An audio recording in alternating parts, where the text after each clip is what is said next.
Record na. So ayan, pag-uusapan lang natin yung PICS. Yung unang lesson sa PICS. Ang tawag doon, mixed signals. Okay naman,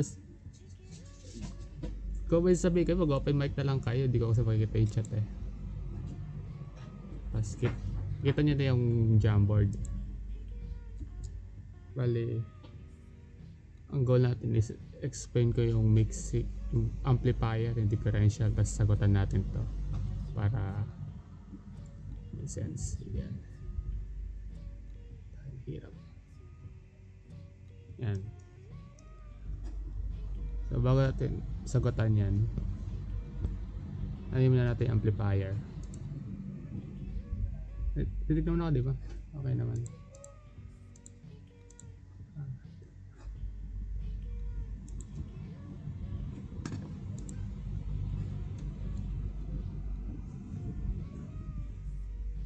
Bali, una, tackle natin kung ano yung amplifier. So, amplifier, siya yung amplify. Ina-amplify niya yung input niya. For example, nag-input ka ng 5. Ba, ito kasi yung amplifier. Amplifier. Pag nag-input ka ng 5 dyan, 5 volts, ang gagawin ng amplifier, papalakasin niya yung gagawin niya yung 25 or 50 or 100. Depende sa kung gaano kalakas ang amplifier. Yun yung concept nun. Tapos, last sem, sa electronics, diniscuss yan ni Sir. Ang basic form ng amplifier is ganito. Dito na papasok yung transistor na ano.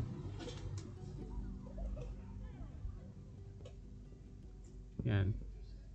Ito yung sample ng amplifier. Kita nyo ba yung drawing ko na ano? Bali ang dito nagagaling yung parang ito terms muna para mamaya di tayo magkalito-lito. Sa transistor, ito yung transistor, di ba? Ayan. Yung part na yan, din yung transistor. At itong part na to, ito yung collector. Ito yung base. Ito yung base. Ito yung emitter. Kaya pag ano yung sasabihin, ano yung base voltage, collector voltage, saka emitter voltage. Ito lang yan. Yan muna. Recap ng transistor. Okay naman.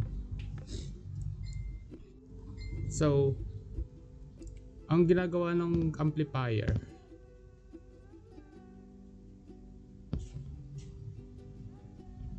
ito talaga yung output eh. Dito nanggagaling yung output. Sa dito yung input. Hindi ko ako input nga ba to. Basta may volt dito na nanggagaling. Kasi andito yung controller.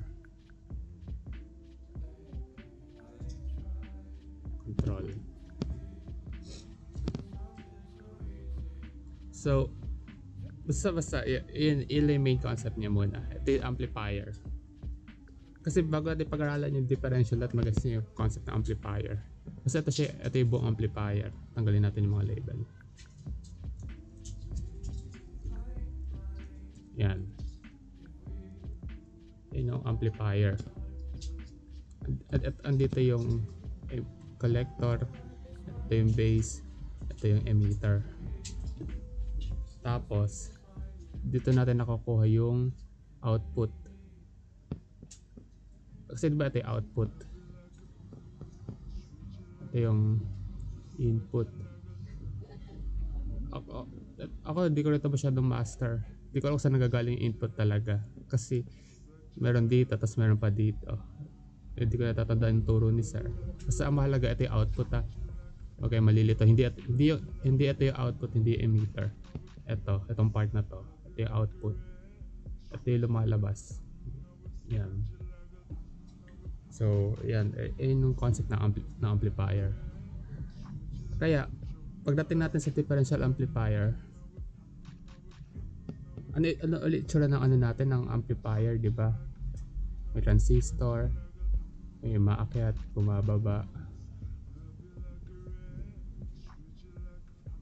Amplifier natin, di ba? Ang mangyayari, magdudugtong tayo ng dalawang amplifier. Di ba, lagi tayo dito naman.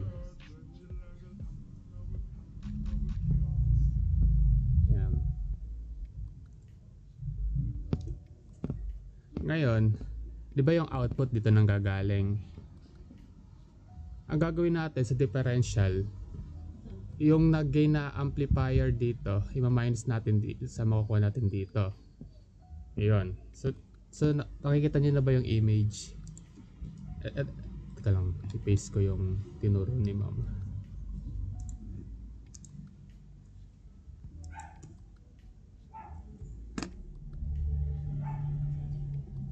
Ito siya, di ba?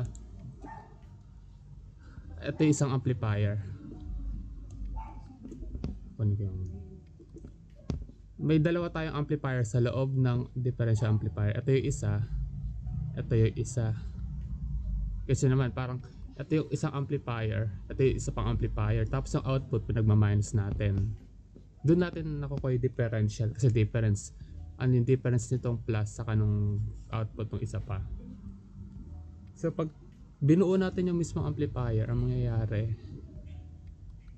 drawing natin. Hindi, meron tayong isang amplifier dito.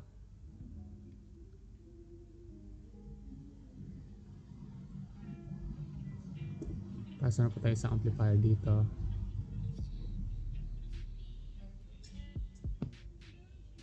Ang gagawin natin, yung itaas, magdudugtongin natin. Tapos dito magagaling yung voltage para mag-share sila ng voltage. Tapos pagdating sa baba, pagdudugtongin ulit natin.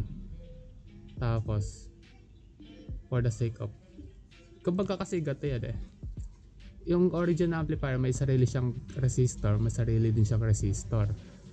Tapos pagdudugtongin ganyan.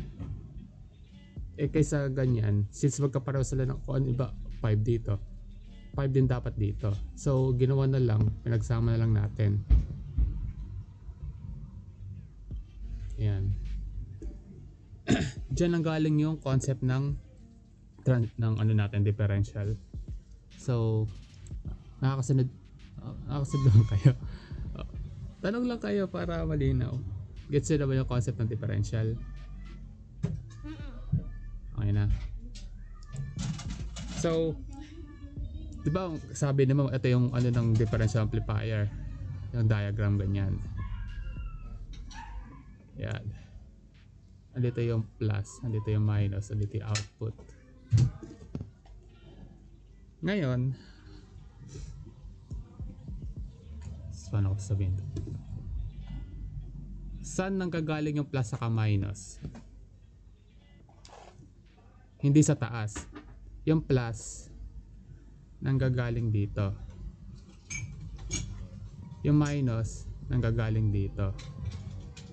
Tapos yung output na lumalabas dito sa output, kung ano man yung nasa loob dito, ito yung plus, ito yung minus. Pagsasamahin niya, ilalabas niya dito. So, nasan yung plus? Andito yung isang plus. Isang minus, andito. Ayan. Ayan. Yan ngayon yung tituro ni ma'am dito. Ito yan eh.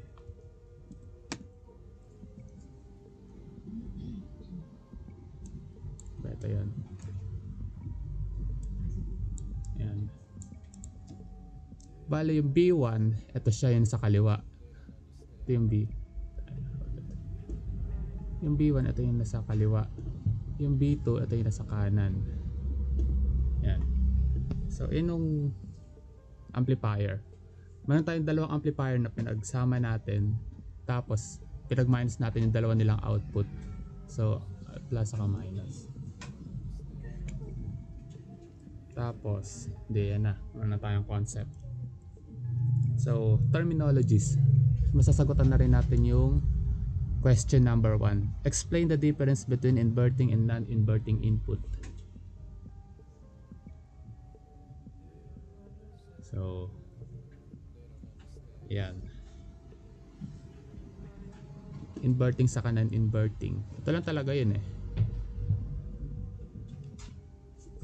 Ganda na drawing.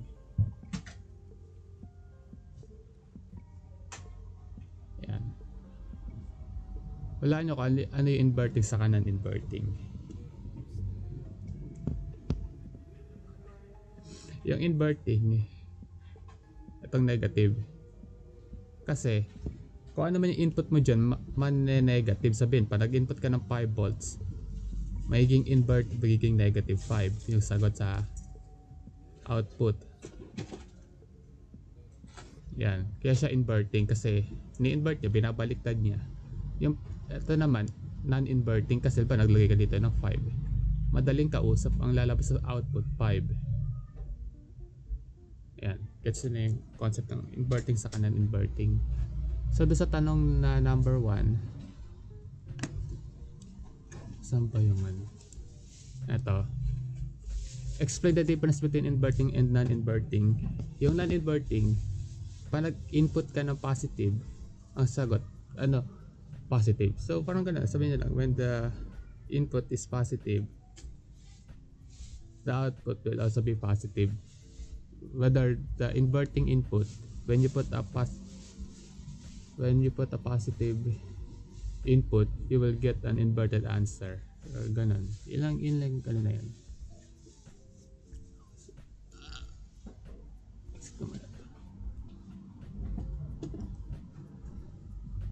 So ayan. So tapos na tayo sa mga common form. Na-discuss natin yan.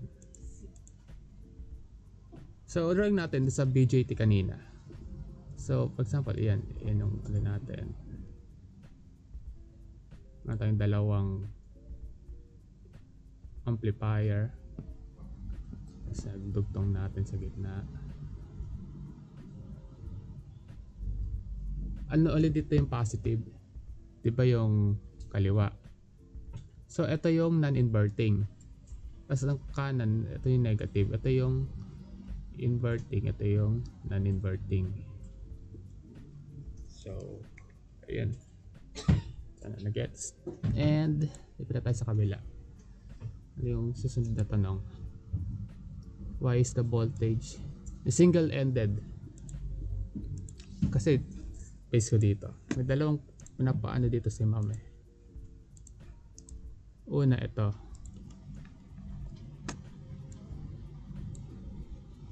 yan, ito yung parang dinidiscuss natin kanina, yung dalawang dalawang amplifier na pinagsama, and merong ito naman.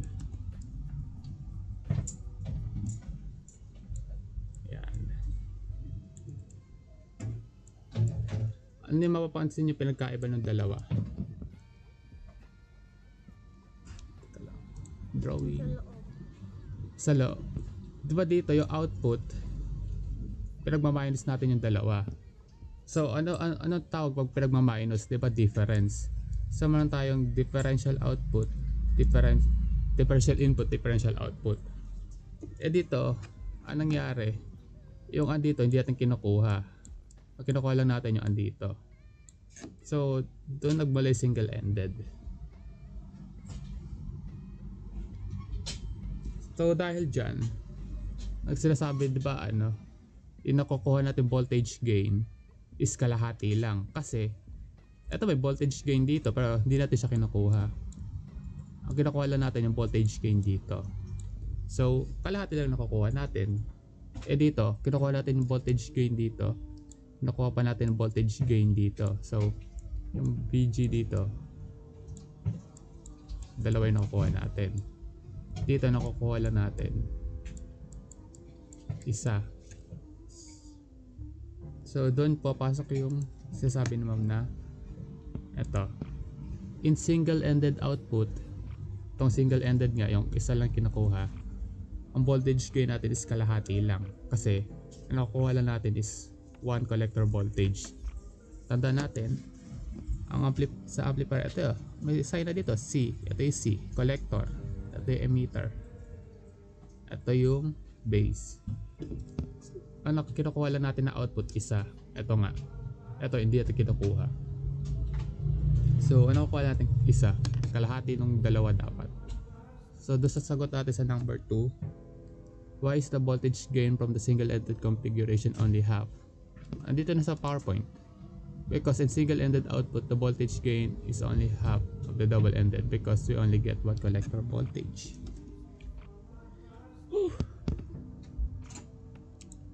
So, ito extra na lang. Napansin ko rin ito eh. Copyin ko yung ito. Page 6. Doon sa page 6, at ito yung mga pointers. Drawing. Etong dalawang resistor na to, lagi yung magkamuka. Hindi yan pwedeng hindi magkamuka. So, for example, sinabi, yung collector resistor is 2. Sabi, para sa yung 2 na yan, para dito sa dalawa na yan. Di sila pwedeng magkaiba kasi di gagana na maayos yung amplifier. Yan. Yun. Tapos, eto, ang voltage lagi dito, 0. Kasi, parang ano lang yan, may dalawa tayong magkamukhang amplifier, tapos nagbangga sila sa gitna. Ano mangyayari sa voltage nila? Kung 5 to, similar sila, 5 din dito. Ang matitira sa ilalim, 0. Magkakaroon yun na sense mamaya. Basta 0. Sa 0 yan. Yung RC, pareho sila ng resistance lagi. Tapos sa ilalim, itong RE, 0 lagi. So, kita naman ba? Okay naman. So, lipat tayo. This is sa number 3. Ang tanong, kung magde-design ka daw ng circuit, anong differential amplifier yung best mong gamitin? Yung isa lang ba yung kinukuha, yung dalawa, or ewan? Eto, wala sinabi doon sa PowerPoint. Mainly, siguro opinion na lang to. Ang sinabi ko nila dito, depende kung ano yung gamit mo doon sa differential. For example, hindi pala, wala akong binigyan example. Bawat configuration by kanya-kanyang advantage at disadvantage, and malalaman mo yung dapat mong gamitin depende sa kung ano yung gusto mong resulta. So kung kailangan ba ng differential output, ang gamitin ba yung differential output, yung dalawa yung nodes na output. Pero kung gusto mo yung isa lang, ayaw mo ng differential, di ang kunin mo yung single-ended lang. So mainly, ano siya, situational. Inong thought ng sagot ko sa number 3. It depends on your project kung ano yung best na gamitin. Kasi may kanya-kanya silang advantage at disadvantage. So, okay naman. Ano ba yung susunod na tanong? Number 4. Ito pinapasolve. Yung may example 2, 3. So, ano yung example 2, 3? Sabi example 2, 3. Iba ito yan. Example 2, 3. Yan. Ang sabi dito, solve for the DC current of example 2, 3. Hindi nakuha na natin yung 2, 3. If the emitter resistor value is changed to 1.5 kilo ohm, solve it again. So, ayan. Nasaan dito yung emitter? So, recap ulit natin. Sa transistor, andito yung collector, andito yung base, andito yung emitter. Ayan. Kung nasaan yung arrow, andun yung emitter. Tapos, yung sa taas ay the base. Yung walang arrow, yun yung C. Kasi minsan may ganito, dalawa yung transistor Parang paganyan. At tatawag dito, PNP. Positive, negative, positive. Andito yung E, kasi dito yung arrow B, saka C. Ang ginagamit natin sa differential, NPN. Ayan. Tapos may andito yung arrow. Ayan. Andito yung arrow, andito yung E. CD. Ayan. So, balik ulit tayo dito. Kung ang emitter resistor daw ay 1.5, asan dito yung emitter? Ito. Asan yung resistor ng E? Ito. So, ito daw, magiging 1.5. Sagutan daw. Yun ang sabi. So, instead na i-type natin na bado-bado, i-copy paste lang natin yung dito. Ayan. Hindi. Ano ba pinapagawa dito? Talaga sinasagot na ito na batido eh. Teka lang. Ano muna natin? Pwede ko malayo yung tinalon natin eh. Takpan natin to.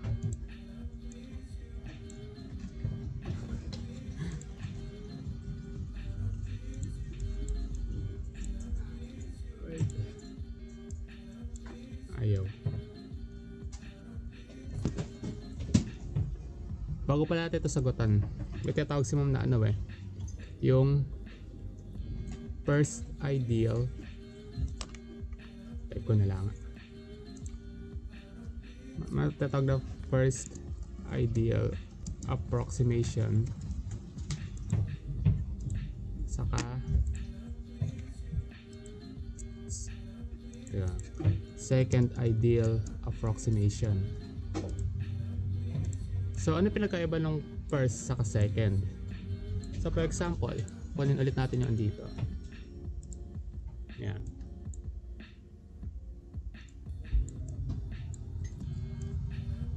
Sa first, ang sinasolve lang natin yung eto, yung part lang na yan. Sa second approximation, ang sinasolve natin yan. Okay, pwede. Ito rin. Yan. So, sa first approximation, ang mangyayari, ang pinapakuha sa'yo yung current dito sa node sa taas. Kasi may rule na ano eh, lahat ng current na tumadaan dito iisa lang. So, ano ba formula ng current? Diba ay yun? Ano itong ano? BIR yung Ohm's law. So pinapakopit sa atin yung I. So ihiwalay natin yung R. Ngayon, ano yung voltage? 10. Ano yung resistance? 3. So pag tinignan niyo yung equation na sinolve, diba? Yun yung ginawa niya. Kumbaga sinolve lang yung ilalim. Itong 10 saka itong 3K ohm. Tapos ano yung nakuha niya? 3.33. So sa case natin, doon sa problem, sabi, yung itong 3 daw, magiging 1.5. So pag sinolve natin yun, 10 over 1.5. Ano yung makukuha natin sagad? 10 divided by 1.5 kilo ohms. So 5, ano yan, 1,500. Yan. Makukuha natin sagot.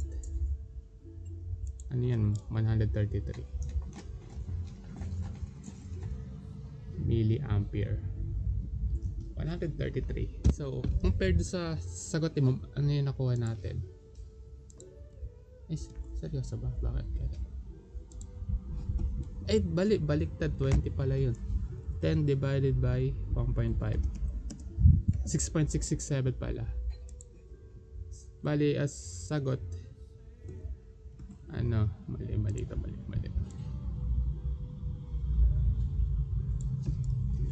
Talaga sagot, 6 point, ano ba yan nakuha ni ma'am? Ayan, 6.67.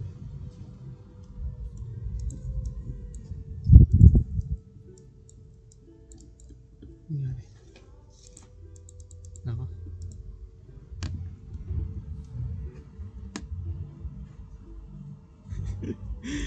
Nabura.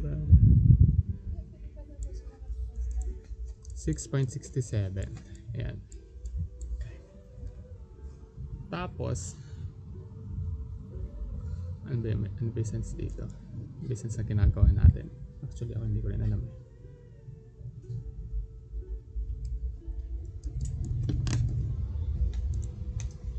Ayan.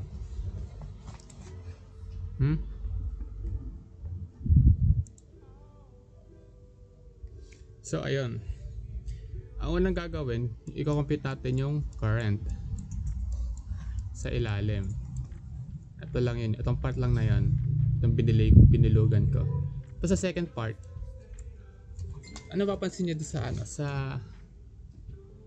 Ang concept natin kanina, may dalawa tayong similar na amplifier na pinagdugtong. So, kung dalawa sila pinagdugtong, may gatong rule sa sa KCL eh. Kung ano ilalabas dito, for example, lalabas dito 2. Sabihin, addition lang siya nung dalawang pumasok na current. Ano kina-compute natin ulit? Current. So, kung ano compute natin dito sa ibaba is 6.67, ano mangyayari? Since pareho sila ng amplifier, sabihin pareho din sila ng current. So ano magiging sense? Kung ano yung makukuha mo dito, hindi yung makukuha mo dito. So ang nangyari na lang, 2x is equal to 6.67 para makuha mo yung current.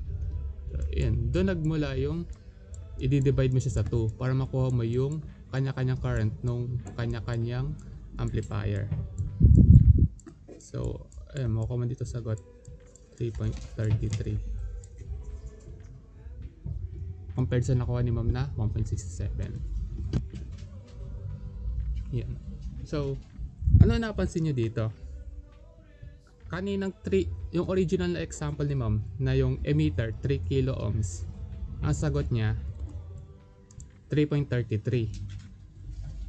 Dito, na kinalahati natin yung resistor, anong nangyari sa sa current natin? Dumoble. Bakit kaya? Kasi yun ang tanong dito eh. After mo daw isolve sa number 5, paano daw nagbago yung current? Tail current. So ano ba yung tail current? Ito, yung part na yan, yung sinolve natin. Ito yun, buong tail. Ito yung tail current. Ano daw nangyari sa sinolve natin tail current? Dumoble. Doon sa original, 3 lang. Nung kinalahati natin yung resistor, dumoble, naging 6. 3 naging 6. Bakit kaya? Yung tanong dito eh. Did it doubled? Half? Bakit nakigalol? So, ito lang yun. Kasi ayon sa Ohm's law, di ba? Lipat tayo. Ito yung Ohm's law eh, BIR. Ano yung pinagko-compare natin? Di ba? I saka R. So, yung hindi natin i-compare, gagawin natin 1. IR. Tapos paghihiwalay natin yung IR, yung I matitira. Ayan. Ito yung formula niya. So ano ang makikita nyo? Inversely proportional. Kasi kung directly proportional yan, ba, x is equal to y. Kapag yung x, in-increase ko na ba? Ayan. Yung 1, magiging 1. Yung 2, magiging 4. Habang tumataas yung x, tumataas din si y. Dito iba. Ang I mo 1. Ang magiging R mo, example, base and base. So, kung magiging 2 yung I, ang mangyayari sa R mo, magiging 1/2. Kung yung I mo magiging 4, magiging 1/4. May sense? So, doon nagmula yung ano. So, ano ba nangyari sa ating kanina? Yung resistor natin na 3, ginawa nating 6, kinalahati natin. So, ang nangyari dito, 1/1/2. Makukuha mo yung resulting I. So, pag dinivide mo sa calculator, makukuha mo 2. Sabihin, yung I magiging doble. Ano ba nangyari sa sinod natin? Di ba naging doble? So, yung 3 naging 6. So, yun ang sagot sa number 5. Sinod natin yung yung 4. Pakita natin yung C, yung current, naging doble. So, sa number 5, ano daw nangyari sa tail current? Naging doble. Does it double? Yes. Bakit? Because of Ohm's law na yung I is inversely proportional sa R. Yun lang. Tapos yung number 4, isasolve nyo pa yan hanggang dulo eh. Marami pang gagawin dyan eh. Pero madali na yan. Dito na yung sa PowerPoint yan eh. Basta gets nyo kung ano yung nangyayari. Una, kinumpit mo yung current gamit yung Ohm's law. I is equal to VR. Then, since ipinagdugtong tayo dalawang amplifier, di-divide mo siya sa 2 para makuha mo yung kanya-kanya nilang current. Then, ito na yung huli. Ito yung huli.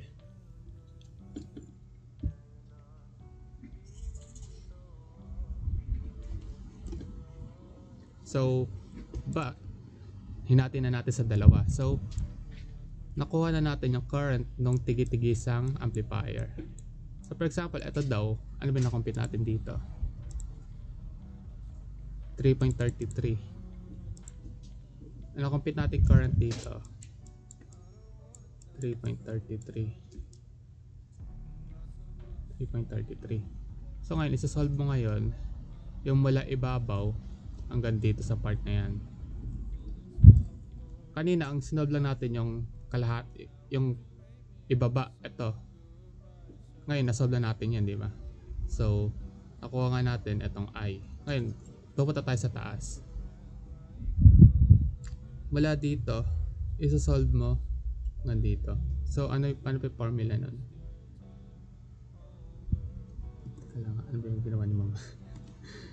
Ito is the solve natin eh. So, ito yung B. Dumaan siya dito. Itong resistor kumain ng voltage. Ngayon, kung ano yan dito, isi-solve natin. So, ano ba yung voltage sa taas? 10. Ito ay 10.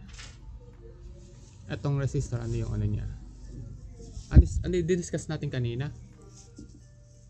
Yung itong resistor na yan, lagi ang equal. So, baka magtaka kayo bakit may resistor dito, dito wala eh. Equal yan, hindi yan pwedeng ito lang yung meron. Ang nangyayari lang dito, meron siya pero di siya pinapansin, so di siya din drawing, pero meron yan. So ano ulit yung resistance? 2K. So ayun, meron na tayong isa-solve. Ano yung B? 10. Yung I, ano yung I? 3.33 milliampere. Ano yung R? 2K.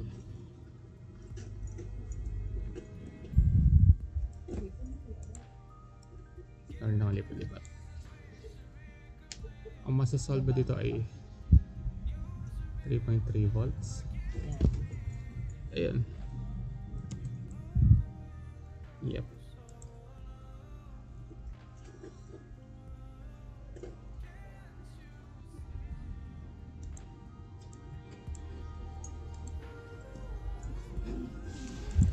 May mga susunod pang tanong. Nasagot na natin yung 1, 2, 3, 4, 5.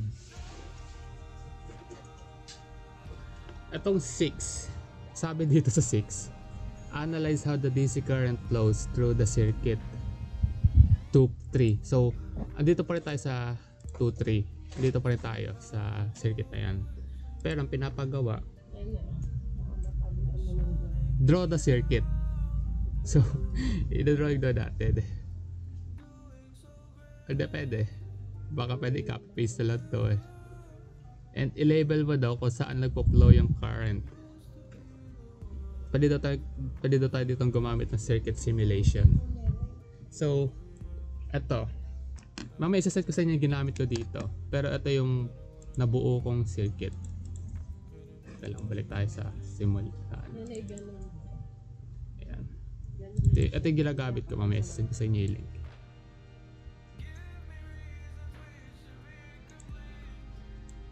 Yan. Makikita gumagalaw yung current. Yung mga dot na yun, yun yung current. So, ito yung ginawa ko. Yan. Diba ito siya? So, balik tayo sa ano.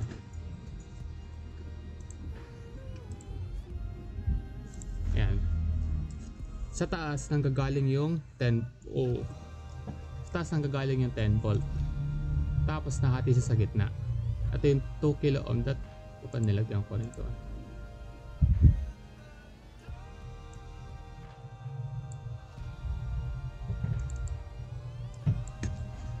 2K.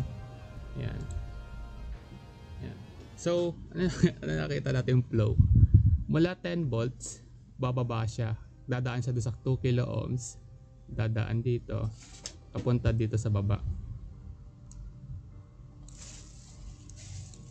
Papakastig. So, pag in-speed natin yan, makikita natin itong ground. Pag nakakita kayo ng triangle na nakabaliktad, ground yun. Ground. Sabihin, ground. Basta. Then, makikita natin, nagpo-follow din yung ground. Pero sobrang bagal. Ito lang talaga siya sa real time. Ganyan lang siya kabagal yan. Yan. So, kung gagawin natin yung oh shit. So kung gagawin natin yung number 6, pwede natin siya i-drawing lang ganito. Kasi wala naman GIF sa document eh. Baka di maintindihan, di ba? So meron tayong kunin natin yung circuit. And drawing natin siya. Yan. Pwede. Lagyan na lang natin siya ng arrow. Mula eka dito, bababa.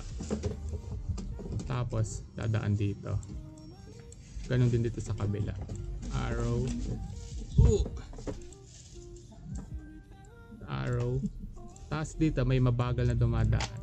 Pero halos di siya napapansin. Kailangan ipas forward mo pa siya na sobrang bilis para makita mong gumagalaw.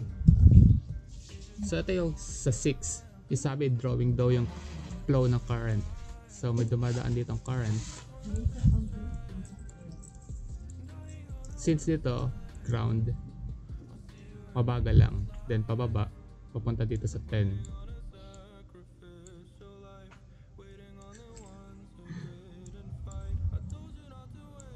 Yan. Man, so meron na tayong 1 to 6. Nakakasunod naman po ba? Nakakasunod naman, okay naman. Nakakasunod naman. So, ito tayo ng malapit na tayo matapos. 7. Computer output voltage of 2.4. Example 2.4. Example 2.4. Pag calculation kasi madali na. May formula na kasi si Ma'am na sinend eh. Ito. Pinapagawa dito ni Ma'am. Ito yung 2.4 natin.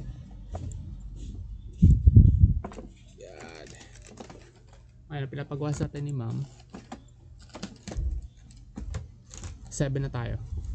If yung V2 daw magiging 3 millivolts, ano daw yung magiging sign ng output voltage?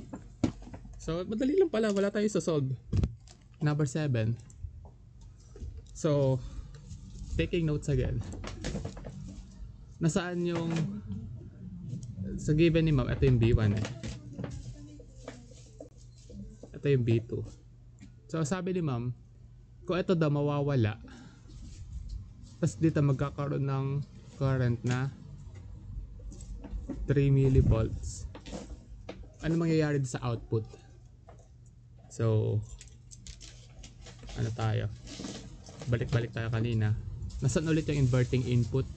Andito sa kanan. Ito yung negative lagi. Asan yung non-inverting? Ito. So, check muna natin yung theory.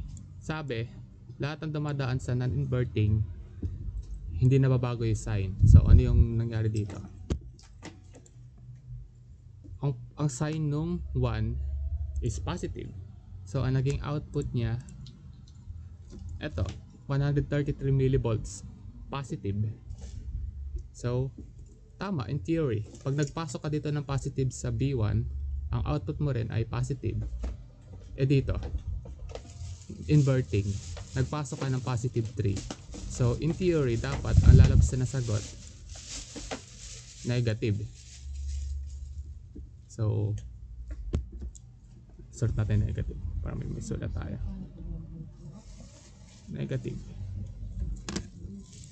So, ano sabi dito sa 7? Magko-compute pala tayo pero kaya nyo na yan. May formula naman sa PowerPoint eh. Babaguhin nyo lang yung divide.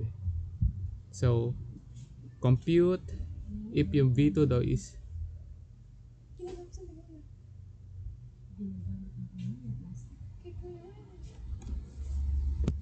teka lang, di ako sure kung tinanggal ba yung B1. Shemay.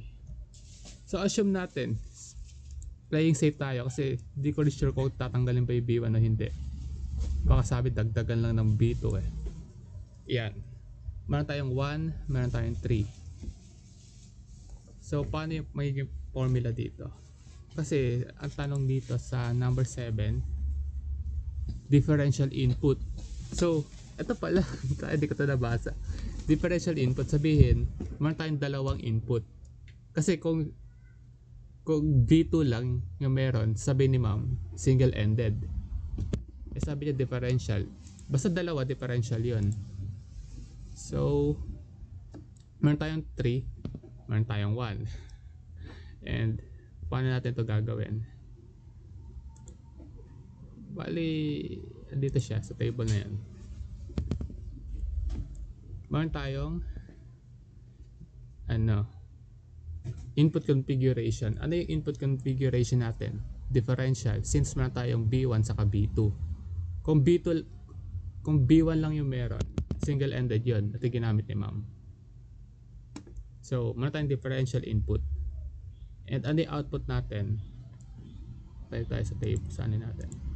Ang output natin, kukunin natin yung dalawang output, diba? Meron tayong plus saka minus. So, meron tayong differential. So, ano yung gagamitin natin yung formula?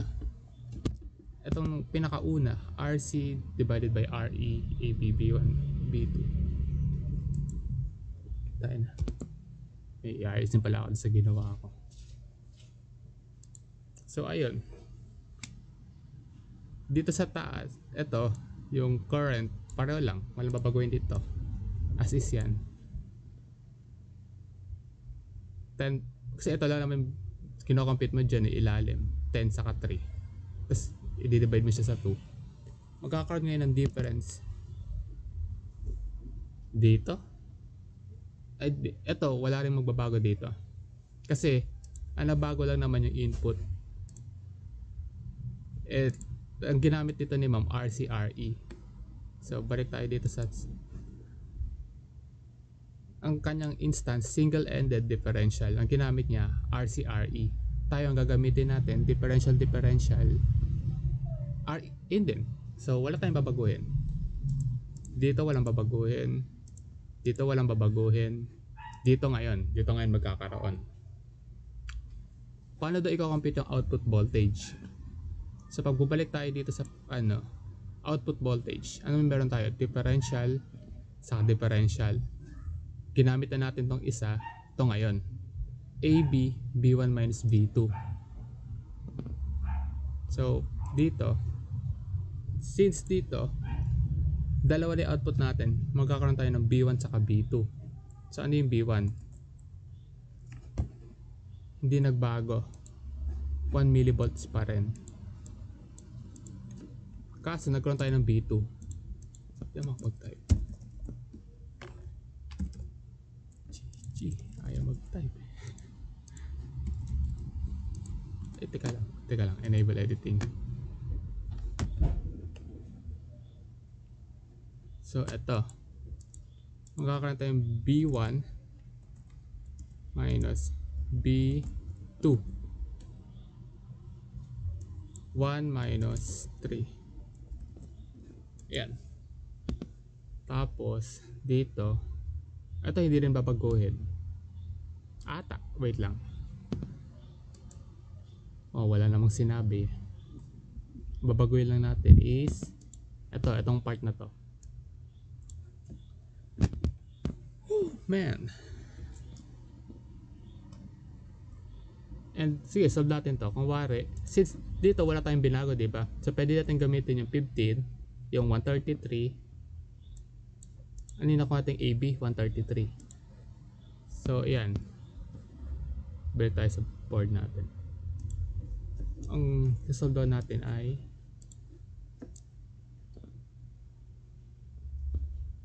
133 1 minus 3 since 1 B1 minus B2. So meron tayong negative 2, meron tayong 266. Ano na kung natin sagot? Negative, diba? So tama yung theory. Pag naglagay ka ng positive sa inverting, pabalik na rin niya yan, gagawin ng negative. So ano na kung natin sagot? Output negative. So yan. Yan yung sagot natin sa number 7. Compute daw. Then ano the output? Negative. Describe why. Because ano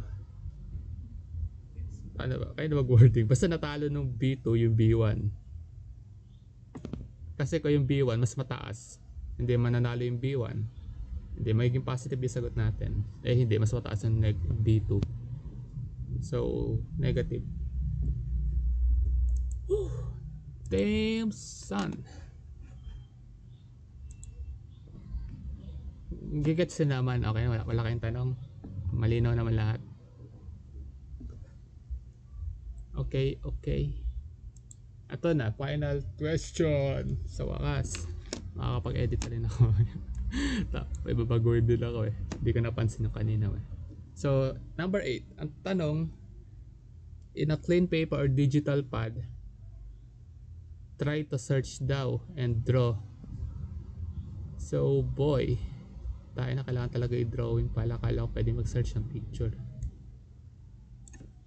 Try to search and draw different amplifier configurations. So, sabi dito, wag daw dati tingnan yung PowerPoint. Then, after natin i-drawing, ilista natin kung ano mga pinagkaiba nila. So, ano yung mga gagawin? Maghanap ng differential amplifier configurations, i-drawing, then explain kung ano pinagkaiba nila. So ito di ako sure dito, pero ito yung mga nakita ko. So pag tinignan natin si friend Wikipedia, differential amplifier,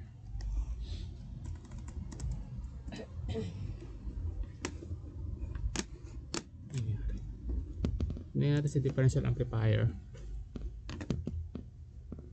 configurations. Differential, single-ended. So ito yung ito pwede ito ilagay. Meron tayong differential, meron tayong B1, B2, tapos kukunin natin yung pareho nilang output. Pwede ring single-ended, yung example ni ma'am, meron tayong B1, B2, tapos ang kukunin lang natin sa kaliwa ay kanan. Tapos meron ding single-ended input. Sabihin yung isa dito walang voltage. For example, ito lang yung meron, o kaya yung kanan lang yung meron, pero yung output kukunin pa rin pareho. Iyon, tatlo na yan. Tapos since sabi ni ma'am mag-search lang daw without looking at the PowerPoint, kung ano lang makita nyo, huwag kayo maghanap ng masyadong complex. Pero depende rin, kung iba nakahanap, pwede maglagay din tayo ng ganun. So pag nag-search kayo ng differential amplifier, dalawa yung makikita nyo version. Una, itong may triangle. Kasi pangalawa, yung tinuro ni ma'am, ito. So siguro pwede din ito ituring na differential amplifier configuration. Ang tawag dito sa una, yung may triangle, operational, sulat natin dito sa Jamboard. Joke lang, kopyahin. i-paste. So meron tayo, so kanina tinuro ko na yung 3 plus 3. Merong differential, single-ended input, single-ended output. Tas ito, ang tawag dito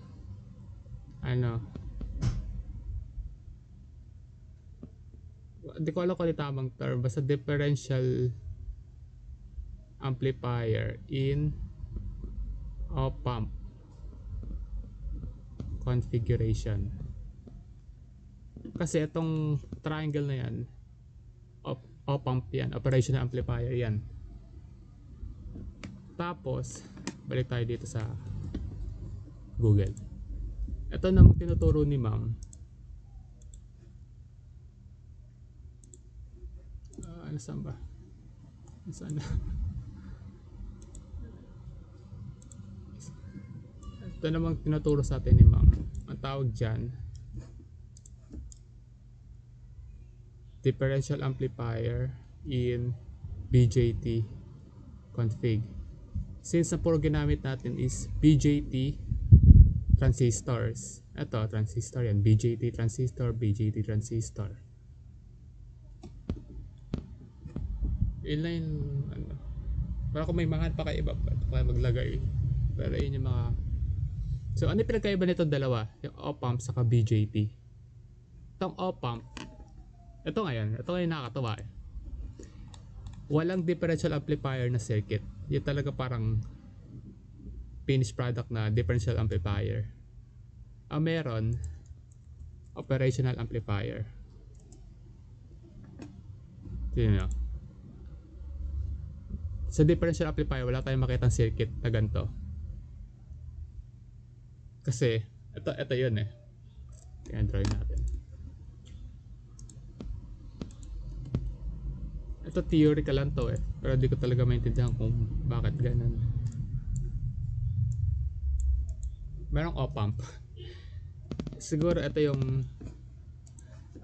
theoretical lang pero di ko sure. Itong B plus siguro, ito yung nanggagaling sa taas. Tapos, itong non-inverting, ito yung andito. Tapos, ayan. Tapos, andito yung inverting. Tapos, andito yung output. Andito yung B negative. Di ba? Malapit, may sense. Kasi, sa original example, ito lang siya eh. Yan lang. Meron kang non-inverting, meron kang inverting. Ngayon, pag nag-drawing ka lang ganito, nasaan yung ito? Wala. Nasaan ito? Wala. Tapos hindi ko maintindihan kung bakit wala. At bakit ganito itsura niya. Pero sa op-amp, mas may sense siya. Pero yung op-amp, hindi yung ganito kasimple. Yung op-amp kasi parang marami ang transistor na pinagsama-sama. Ang style kasi sa op-amp, halimbawa, naglagay ka dito ng 5.1. Tapos naglagay ka sa inverting ng 5. Hindi magmamayan sila. Yung 0.1 mo na yon, gagawin niya ang 1 million volts. Ganun siya kalakas. So, di mo siya makukuha dito sa BJT. Pero itong operational amplifier, meron siya mga configuration para mapababa mo itong 1 million volts na to. Kasi, saan ka gagamit ang 1 million volts? May mga technique siya, pero di natin siya topic. Gusto ko lang sabihin na itong op-amp, yung op-amp, hindi siya equal sa differential amplifier. Magkamukha sila pero hindi sila isa. So ayun, balik tayo dito. May kanya pa ba ako sabihin? Ayun, meron tayong operational amplifier. Ito siya. Pero pag nag-search ka ng differential amplifier, puro makikita mo drawing. Kasi wala talagang wala talagang differential amplifier. group lang siya ng circuit, hindi siya isang IC. So puro drawing kasi hindi siya totoong gamit. Isa lang siyang concept. Kung pa nakakita ka ng triangle na kapag nakakita ka ng triangle na ganito, ibig sabihin nun, isa siyang group ng circuit, pero hindi siya isang item. So yun, nasagutan na natin lahat. Ano pa ba? Saan ginagamit ang differential amplifier?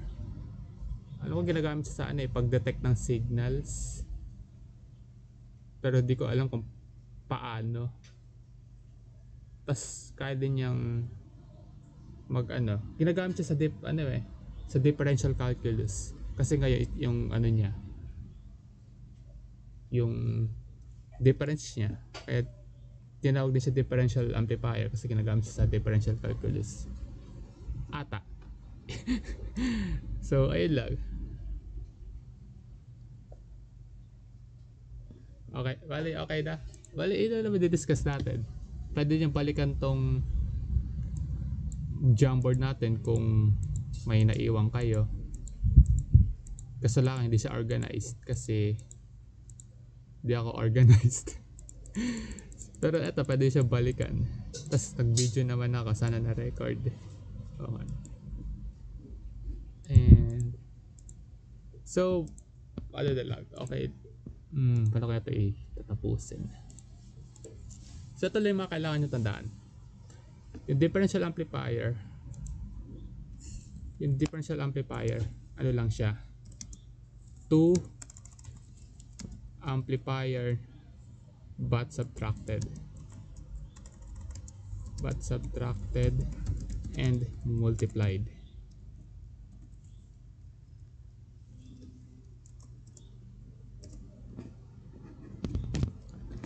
Yan, yun ang unang concept. Then pangalawa, yung RC, yung resistor sa taas ng transistor, lagi silang equal. They are always equal. So kapag nawawala yung isa, tandaan nyo lang yung rule na to. Di pwedeng walang resistor sa linya na yan. Equal sila lagi. Tapos pangatlo, ano pa ba? Yung yung RC cannot be changed. Teka lang. Mali pala. Yung RC always equal. Pero yung transistor, in the future, pwede siyang baguhin. Dito ngayon papasok yung topic na biasing. Kasi ang mangyayari, yung kaliwa mas bias sa kanan kasi mas malakas or mas mahina. Ganon. Pero di ko siya inaral kasi bahala na si ma'am doon. Sana. So, ano pa ba? Kapag nakakita kayo ng triangle na nakabaliktad, ano yan, ground yon, sabihin 0 voltage yon, or depende, minsan okay na yan, concept pa lang naman. Tapos ito pa, yung voltage sa taas is equal lagi sa negative voltage sa ilalim.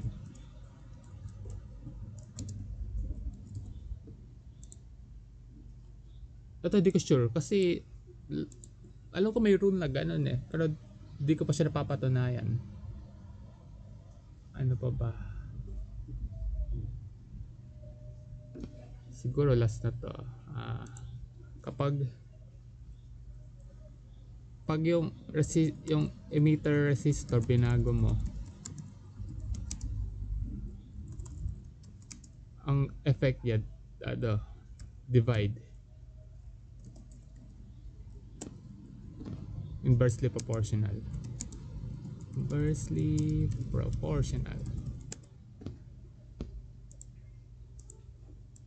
Yeah.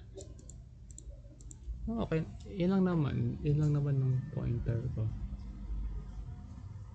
Tapos siguro isa pa, Baka ipa-quiz eh. Anong klaseng resistor ginagamit? Transistor pala.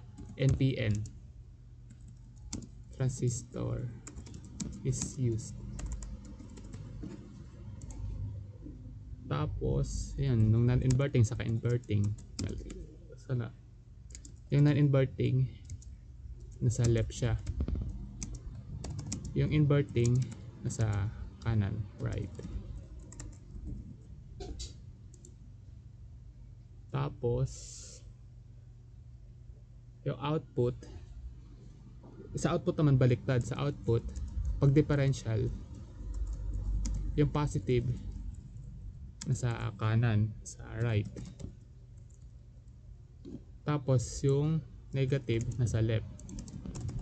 Baliktad siya ng input.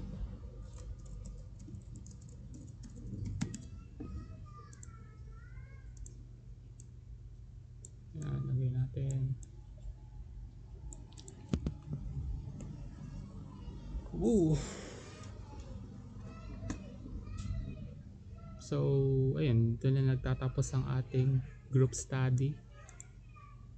Promise ako nung inaaral ko rin to ang hirap. Kasi, pag tumingin ka sa Google, puro ang nakalagay atong may triangle na to.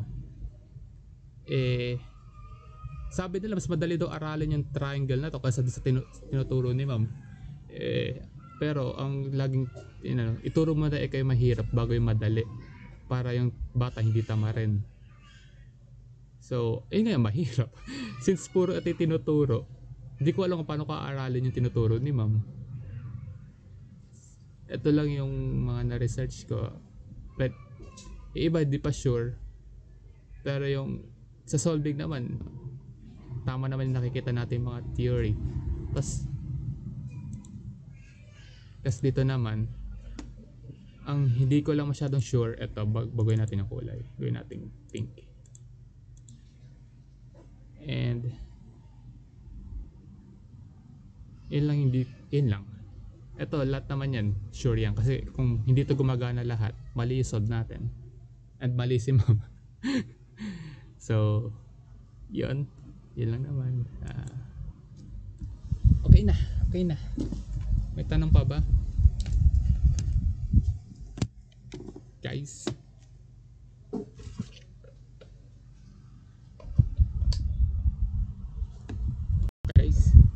Kung may tanong pa kayo. Pahabol. Ano ulam nyo? Ano? Ano? Ulam nyo? Yan. Gaga talaga. Yan. So, Intindihan ko. Ngayon ko lang naintindihan. Kaya nga bakit si mami? Magulo si mami. Daming sinasabi na ano eh.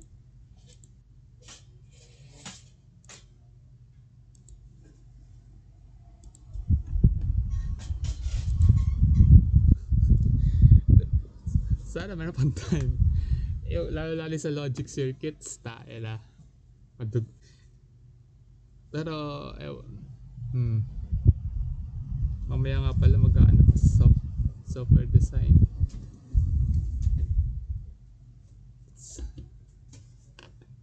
Sino?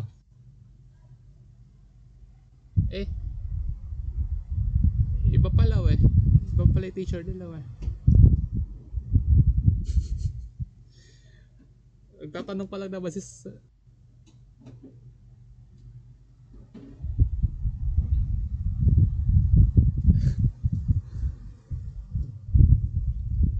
baka di naman ganun papagawa ni Sir.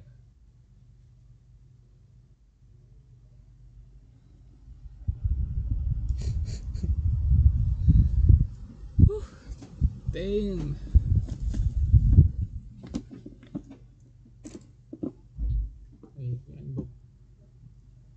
May logic circuits ba next week?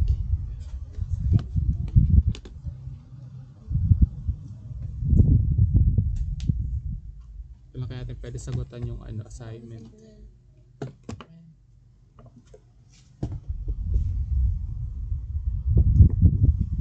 Pero pag walang logic circuits next week, then doon tayo sa mismong oras magsagot. Kasi Hirap din mag ano eh, magsabay-sabay.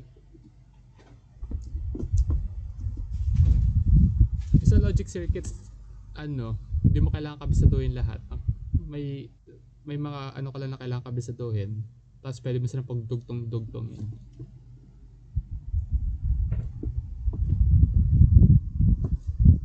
Pero yung value, syempre kailangan yan. So, let's save. Tayo magbabago ako mamaya. Bali, yun lang. Yun lang naman. Wala nang tanong. Okay na. Okay na.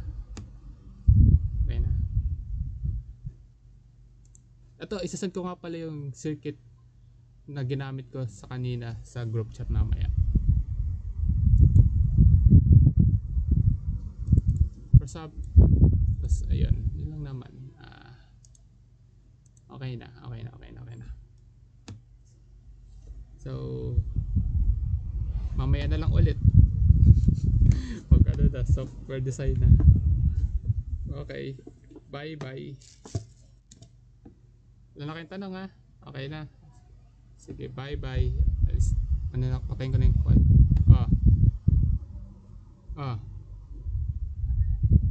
Bye.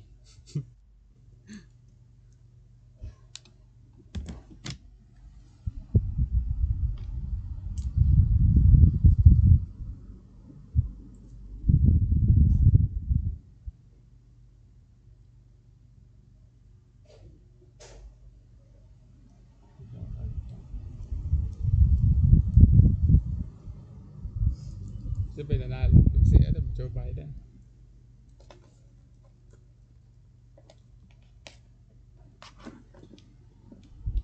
Puro bumoboto kay Donald Trump, mga matatanda eh.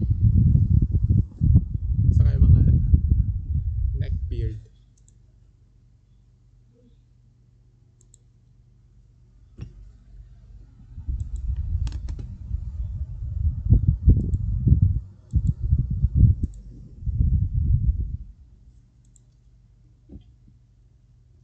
Takot talaga na ako nito laptop mo eh. Ano gamit yung laptop? You dare?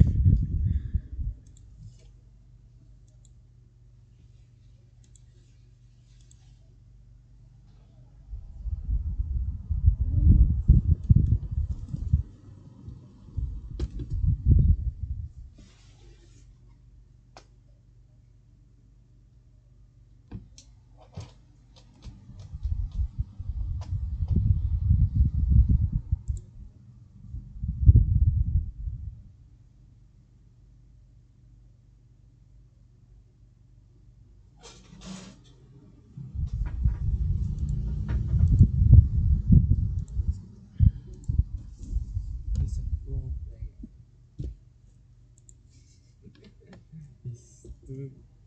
He's too good.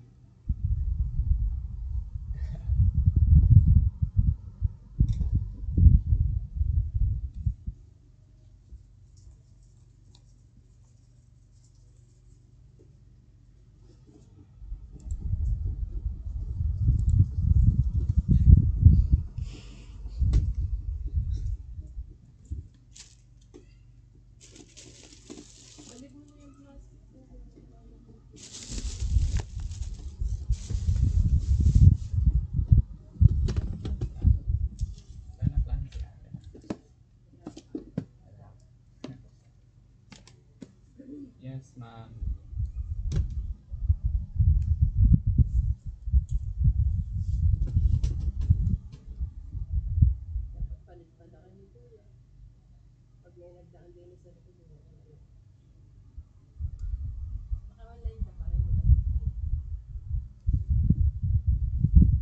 Ano yan, next ka?